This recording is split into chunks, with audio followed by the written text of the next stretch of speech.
Good morning, everybody. This is Dr. Ted Caleris, Superintendent, Brooklyn City Schools. Welcome to our latest episode of the Hurricane Watch. Today, I have two outstanding individuals, Mike Dame and Rocky Neale, from the Cleveland Football Officials Association. I want to take a little time to, first of all, thank them for being here. Mike and Rocky, why don't you start off with kind of who you are and why you do this, and kind of go from there. Thanks for having me. My name is Mike Dame. I've been a licensed football official for 25 plus years now. My day job, I am a golf course superintendent for 30 years in the Brunswick area. Got into football officiating when I moved to Ohio as a way to stay involved, give back to a community that we recently moved to, and it's blossomed into this vocation, I guess, this little side job that I've had now for almost 30 years now, and developed some great friendships along the way. Mike, you're also the president of the association, correct? I am a past president, but I am the secretary treasurer of the CFOA. Which means you're still involved every day in everything that goes on. My job behind the scenes never ends. I'm in constant contact with the OHSAA, schools, officials, all over. It never ends. And I, for our listeners, I don't think everybody really maybe understands kind of the back and forth and really the connection that our officials have with our game. I mean, obviously you think they just show up, but as we get into this, you're going to learn a lot more about how much goes into and that partnership our officials have with Ohio High School Athletic Association and really our school districts. Rocky, tell me a little bit about you. Rocky Neale. In the financial service business actually this month's my 20th year anniversary. I just got a card from the company I'm involved with. I'm on two different school boards, the Brooklyn City School Boards and the Caleris Career School Board.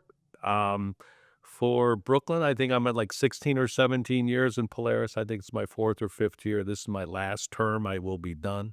After that, as far as Mike is just shaking his head. We can't see that, but Mike's like, no, that's not happening. 4 more years.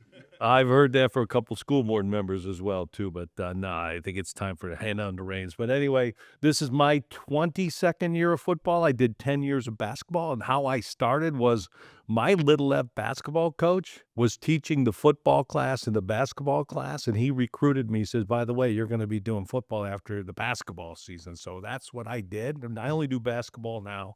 So I'm looking forward to it, really enjoy it. In my position at the Cleveland Football Officials Association, basically I gave myself the title of recruiting and retention of new recruits, and that's what I do for the association. I just sort of coordinate, try to get new players and new officials and anything we can do. Let's start at the core here. I know my previous life and my history is I was an athlete in high school. I got into education. I was a coach. I've coached my son. I know I was official for a short time. What made you guys want to become officials? For me, well, here's an interesting stat. High school athletes, 4% of all high school athletes will play at the next level beyond high school. So I am certainly at 5'6". I am not capable to play at a higher level. So when I played, I grew up in Massachusetts. So when I played football back there, it's not the way it is in Ohio. Certainly not as big. I learned the rules. I had a lot of bench time. Baseball, track, and football. I had a lot of time to sit back and watch the officials work. I didn't know I was doing it at the time. But then when I moved to Ohio, graduated, obviously, moved to Ohio and all that stuff, a friend of mine said, hey, why don't you come ref men's touch and flag with me? We need, you played football. I said, okay. So I started doing that. And then after a couple of years of that, I became high school certified. And now it's just such a great way to stay involved and still be a very important part of the sport, and give back and help kids and help inspire them and spread the word a little bit to those kids as we're playing a game. When we have some off time, put the bug in their ear. Hey, when you're done playing football, come to the other side and wear stripes, and you'll have this the rest of your life. Amazing. Rocky, tell me how you found yourself officiating. Like I said, one of my Little F basketball coaches said, hey, you got to try this out. And I'll be honest with you, once you start and once you're involved in sports and you enjoy sports, I hate to say it's sort of an addiction. Mike and I and our crew, Mike and I have been together for 16 or 17 years together. I'm his right-hand man. It's almost a fraternities. It truly is. Yeah. There's 5 of us that been together for 16 or 17 years. And we just get along. Our families get along. We see each other after the season, those type of things. Some of my best friends are football officials, basketball officials. So how did I get started? Just sort of started doing it by someone asking me, try to do it, enjoy it. My kids got done doing their sports, so I got a little chance to give back. I say I give back a little bit as well, too. It doesn't make a few extra dollars, but I give back as well. So I've known Rocky, obviously, and Mike. I've known Mike a couple of years here because the association uses our facility to hold some meetings, and that's our way as a district to give back to our officials who truly don't get paid enough for the amount of time they commit. And Rocky, I've known each other for a long time since I was a teacher, and even before that. And one of my favorite things to do is talk to Rocky in early August and say, Rocky, tell me your schedule. Right. So walk me through a Friday night for you guys. Obviously, both of you are on a crew that that officiates at the highest level. But walk me through a Friday night, and really, I'm asking the question so our listeners understand. It's not just showing up at 7 o'clock and leaving at 9 o'clock. Tell me about your day and your preparation, and really, when your day starts and when your day ends. For me, it really starts the week before because we have to. Me as the referee, the crew chief, I wear the white hat. I run our crew, so my guys just show up. So Monday before Friday, so the Monday before, I have to contact the host school, the athletic director. Let them know we're going to be there around 5, between 5 and 5:15. There's going to be 3 cars showing up. We'll be there by 5:15 to prepare for the 7 o'clock start. These are the crew members. This is all our information, how to contact me game day if there's an emergency. Is there anything going on with the game? Halftime, senior night, all those things that's going to affect Homecoming. our timing and when we take the field and all that stuff. So, and then during the week, we're building up by where are we traveling to, whether it's Massillon, Steubenville, Columbus, wherever we're going to, we're coordinating that stuff during the week. So depending on where you live, where your residence is, and where you're officiating, you could be leaving the house between 3 and 3:30, depending on where you're going and where you're coming from. Correct. We're a well sought after crew because we've been together for so long. We've all done state games together, multiple state finals, and it might be that 3 o'clock meeting time. To drive to Massillon, it's about an hour for us to get down there, and we don't just show up, especially to a Massillon game, like you said. So then Thursday, and we all do games during the week. We're doing middle school on Tuesday, Wednesday, freshmen on Thursday, and then we do varsity Friday, JV Saturday, and so your family and your spouses are truly, I don't want to say bachelors, but really you guys are out a lot during the football season from early August. And for some of you guys, like especially you two, early December, late November, depending if you get a state game. Correct. Our wives always say, if we need you in the fall, you better book our time 2 years in advance so because we know our schedule. Couple years ahead. What time are you leaving the game? Like what time are you done usually, depending on the start time, walking out the door out of that locker room? All right, so we try to arrive on site between 5 and 5:15. We do our pregame. We don't just get changed. We show up, appropriately dressed in nice clothes. Talk about things that last game or whatever questions we may have. Yeah, and then we, during that pregame, we're talking about the game ahead. The coaches, do the coaches, creep out onto the field? All that other stuff. Their type of offense versus the other team's defense. The scouting report that we do a little scouting on the team. We do a little bit of scouting on teams. Do you guys watch tape? Do you watch film? We watch film of the previous games that we do to make sure that we do things right. So you're looking at your mechanics. We're not trying to justify our calls. We're trying to when we make a call, it's not just to make a call. We try to do make calls that impact the game the right way. Safety factors should always be called. That's number one. A ticky-tack hold, we're not out there to, there is holding on every play. We know that there is. But if it's a sweet ripe and the left tackle's holding, who cares? Who cares? We use that as a talk. You're looking at how is it impacting that player as Not at the point of it. Yeah. He's holding. Yes, coach, he is. I'm going to talk to him because that doesn't matter. We're not going to be here all night throwing flags because nobody wants to see. So, and I loved what you said before, that 4% of our high school athletes, regardless of what sport they go into, are moving to the next level. And that could be, community college or Division I. Right. Rocky, you and I are long time. You've been in the schools forever. I've obviously been an educator for 28 years. And, I always say to my coaches, wins and losses are important, but they're not part of what we do out there. We're teaching kids. We're developing relationships. Rocky, talk to me about your perspective as an official with your connection with your coaches, your connection with kids during the game. Like, what does your communication look like as an official? And I know you're in the center. You're right in the middle of it. So tell me what that looks like for you. To me, I sit behind the linebackers. I usually have nice conversations with the linemen, the linebackers. As far as the coaches, I really don't hear the coaches. I'm engaged in what I need to get done, getting the ball, set it down. As far as the kids go, I am looking for the kid that's in the beginning of each game. There's always some kids that are a little bit more uppity. So I'm looking for that guy who I'm going to have an issue with so I can address it as soon as possible if it's needed. You know what I mean? I'm not looking for trouble, but I'm looking for to take care of trouble just in case it bows its head at one point. That's really what I do is I look for those linemen, where their hands are, who's got that. I had in one game, I had the other coaches complaining, he's jumping, he's quick.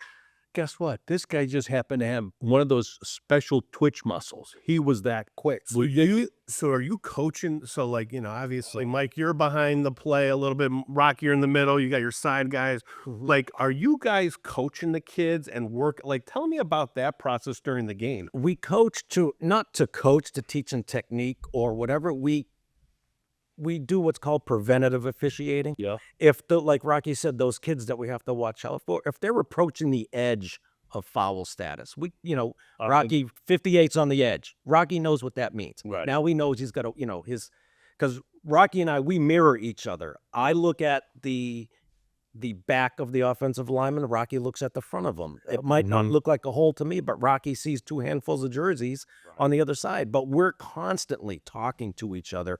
And hey, keep your hands, hands inside your frame. Don't grab him. If he beats you, let him go. We're constantly throughout the game talking, not just the linemen, the wideouts, our wings, our two wing officials. We have two of the best in the area. They're great people because they have to deal with the coaches. 24 they get the earful the whole game, blah, blah, blah, blah, blah. The whole Right. game. I don't know how they do it, but they're really good at it. So let's talk about, so for me as a superintendent, former coach, as I'm watching the game from the sideline, right? And wins and losses come and go. But what I look for as an administrator, as an educator, are my kids representing their school district, themselves, their families in an appropriate way?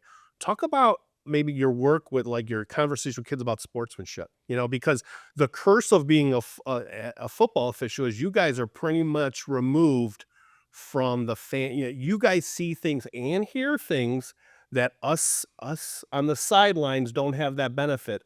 Tell me about what you guys do to help with sportsmanship. Well, we hear things, but we don't always listen.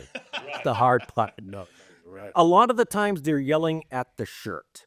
Yeah. That's a terrible call. Okay, thank you. Sound like my wife. When they yell, I will cut that out so she doesn't listen to Oh, her. that's she's heard it before. Let me tell you. she will say you should have cursed. When they yell at the person inside the shirt, that's when I love coach, that. I love that. The then person, it becomes personal. Right. yeah. That stinks. Yeah, it does stink.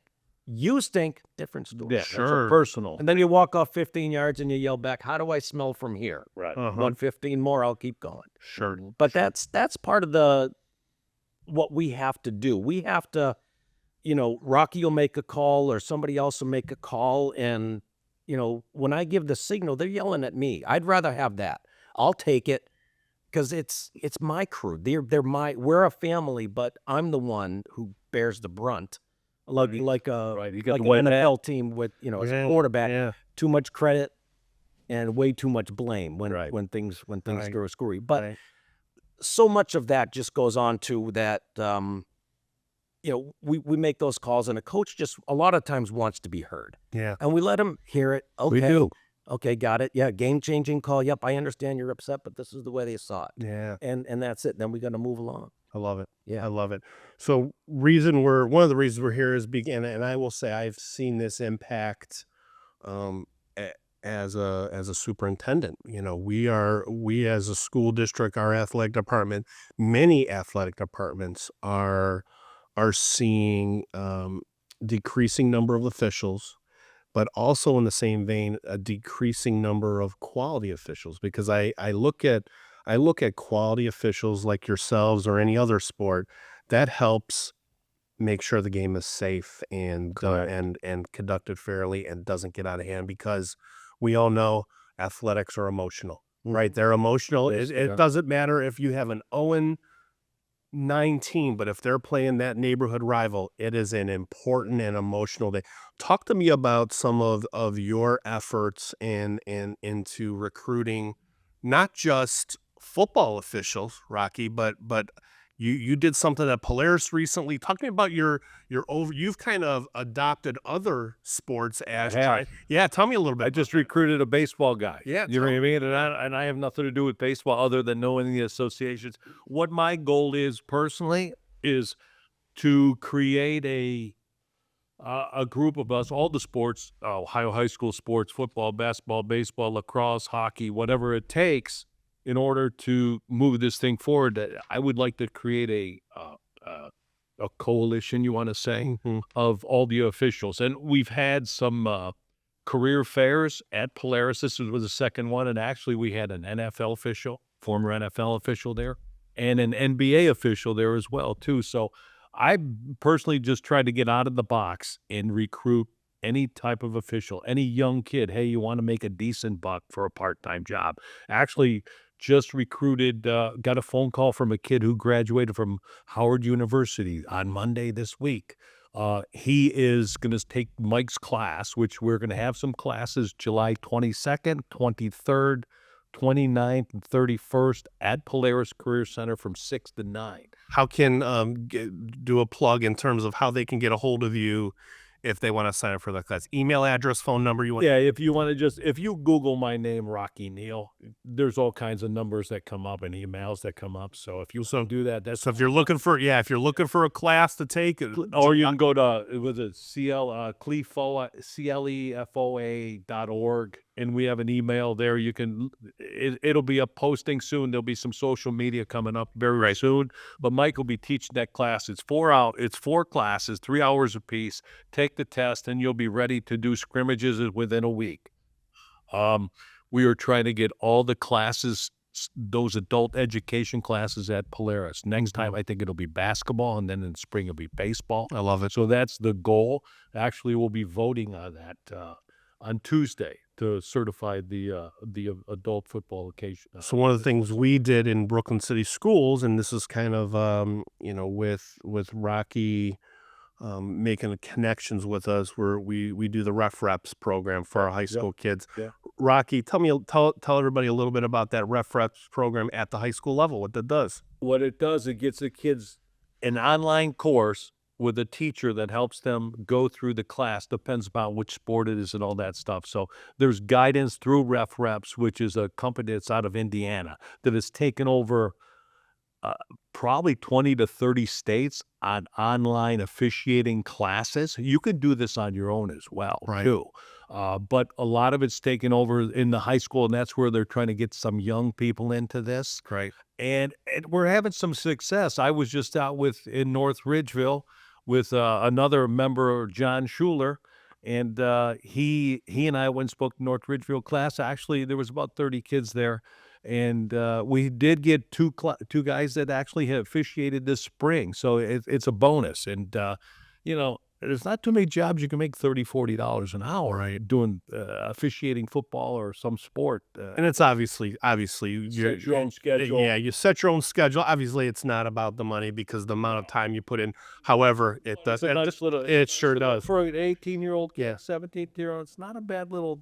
But we don't do it for free. But You don't. That's right. As we wrap up here, for those individuals that may be hesitant about, listen, I've never done this before. I played the game, but is there a mentoring do you guys? How do you mentor your young officials? So when we have these classes, we call them adult classes, but when we have these classes at Caleris or wherever they are, they join a local association. And our local association, we have a pretty strong mentorship program. We try to get them on the field. When I talk to a potential official, I always just say, just get on the field. Once you get that taste Yep. and the feeling, you get the 100%. bug, it's like a virus that takes over your body. There's no better rush than, walking out on the field on a Friday night when you're getting there, the band is showing up and the crowd noise is elevating, and you walk, you go to some of these legendary stadiums around the state when these things happen. It's just, there's nothing better. I'm useless at work on a Friday.